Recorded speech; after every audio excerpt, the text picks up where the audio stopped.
I wanted to make this video so that I could explain, hopefully as simply as possible, some basics about why summer is important and why we need to take advantage of the number of weeks we have available.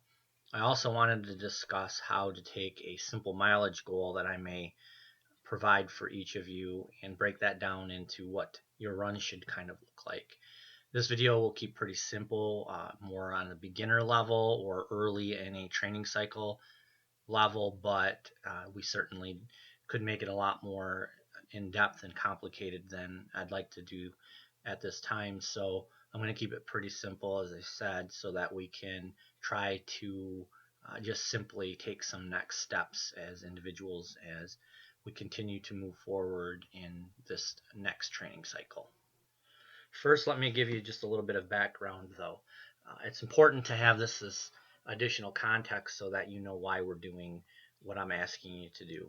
You've always heard us talk about in the past champions are made in the off season, or maybe a similar quote such as that. But maybe we've never really explained why and kind of some interesting facts about how long it takes to be great at this sport. In reality, it takes years to be great at this sport. But the good news is you can see nice improvements just by making simple changes in your training over a good number of weeks and also trying to progress those training. In a future video, I'll talk about my 3 key principles and we'll focus on that. And that'll relate back to this message that we're trying to send today. But for now, as I want to state consistently, we're going to keep it simple. So if we were to look at any number of sources from an exercise physiology standpoint, it would suggest some really big number of weeks for a training cycle to get to your maximum potential. I've seen anywhere in the 20 to even 50 weeks range, but one that I like to use is a number roughly of 24 weeks, which I got from Daniel's Running Formula, which is one of the best exercise physiology books when it comes to training long distance runners. So if we think we have 24 weeks until we would uh, maximize our training benefit from a particular cycle of work, we have to look at more practically what is the number of weeks we have available for our upcoming season. And if we take a typical start date of near the middle of June for cross country and a first day of the season officially in middle or leaning towards early August, we would have about 8 to 9 weeks available. The season itself is about 12 weeks long, so that means we have just over 20 weeks. So as you can see, very close to that 24 weeks I suggested we need. Why that's important is we're already on the low end of number of weeks available, so that makes it critical to get started in the summer with some running. Doesn't mean that we're starting out at a high level with lots of miles and difficult running and even our full complement of strength and conditioning tools that we might utilize. But it does mean that the sooner in that cycle of training over the summer we get started, the more of that magic 24 weeks we can try to take advantage of and hopefully be at a point where we're having peak performances at the end of the season. So that gives you an idea of why it's important to start in the summer. So for this video, what we'll do is we'll focus on only the period of time over the summer, which is about 8 weeks or just a little over 8 weeks typically, and show you a mileage progression, which you can see on your screen now, that we may be able to use for each of you to plan your running out so that it's a safe progression from lower miles to higher miles, and hopefully to a volume of running that is just a little bit beyond what you've done before. We wouldn't want to take you too far past what you've done before too quickly, and we want to take the whole summer to try to progress up to a good amount of running for you as an individual.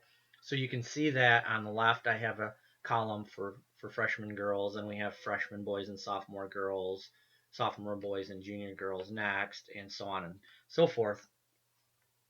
The point isn't whether all of you will do any of these specifically, but they are a great resource for you to have an idea of what I think is appropriate and possible. So if you look, we'll just start with the freshman girls one. We'll use that as an example. In your week one, I'd like somewhere around 14 miles for your total. So that's pretty low. I think everybody's probably done that before when they were in middle school. And if you've been on the high school team, you've definitely done more than that at some point in your running. And you can see that it simply goes up by a mile or two every week, for the most part, up to about 3 miles per week. And that additional running would be spread out throughout the week. And I'll break that down and how you would make your individual runs or choose your individual run distances in the next part of this video, but I just wanted to show you what a mileage progression might look like. So if you look at the next one, freshman boys and sophomore girls is what I have it labeled as, but there are certainly other ways I can label them that may be more appropriate for individuals. But you can see again, we start pretty low at less than 20 miles a week, and we increase gradually over the course of the summer by 1 to 3 miles. Maybe some of the more advanced runners that have been around for a little bit longer, have a higher experience level, might increase by a little bit more than that. And also, obviously, depending on what your break was like, how long your break was in between each of the training cycles. So coming out of track or your spring sport into cross country.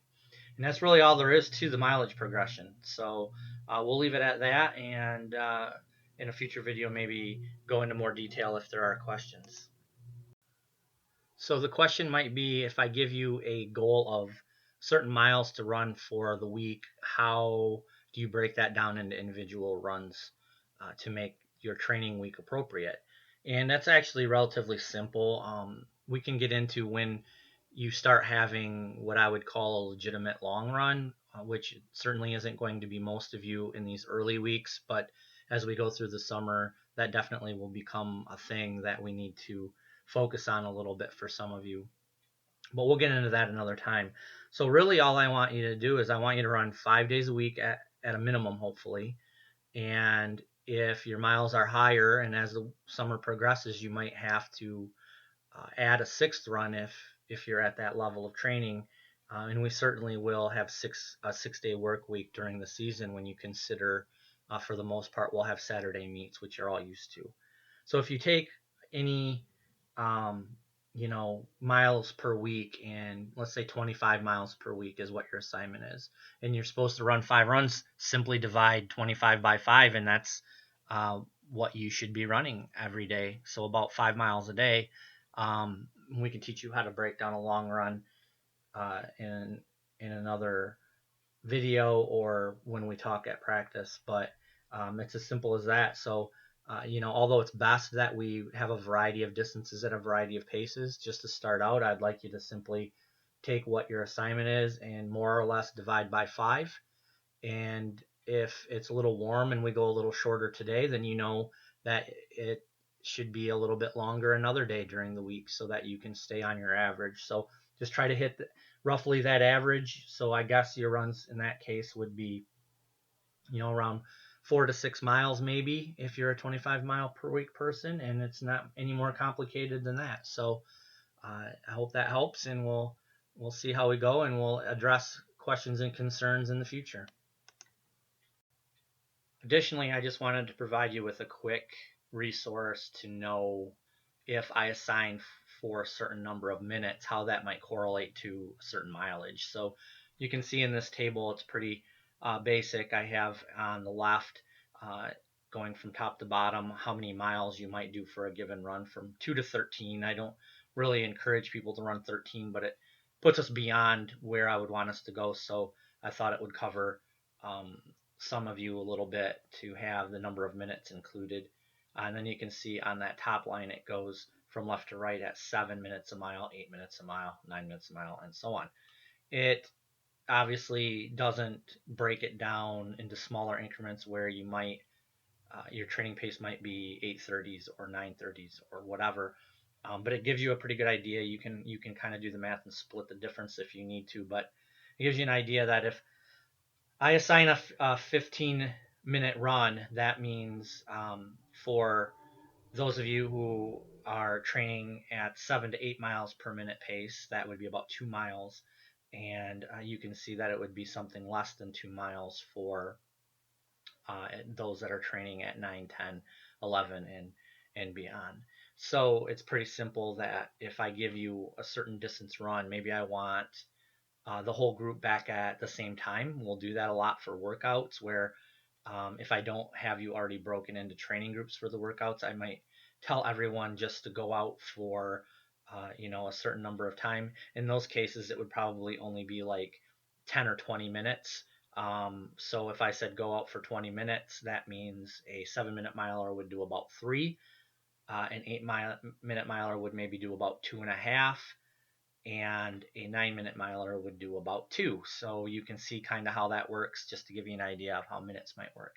Now, one thing we should do in the future is on a lot of days, if I want you back at a certain time, more all at once, I should probably give you time versus a distance, because in reality, time is a better way to train because it normalizes it across abilities and normalizes it among all of you for differences in fitness level. So it's a more practical, or a better way actually to assign, although sometimes it is honestly easier for me just to say, how far did you run today instead of how many minutes, because then I don't have to do the math or whatever. But this gives you another way that I might give you assignments, so I just wanted to show you that today. Well, that's all I had for this video. I'll definitely make some others where I break down other parts of training and try to explain some of our protocols and procedures, maybe even make some videos that highlight some of our core and general strength type routines, so that way we have a good way to demonstrate to new runners in the future. So that might be a fun project for us to work on together this year, and give us something else engaging to do, and I'm really looking forward to it. So thanks for listening and watching.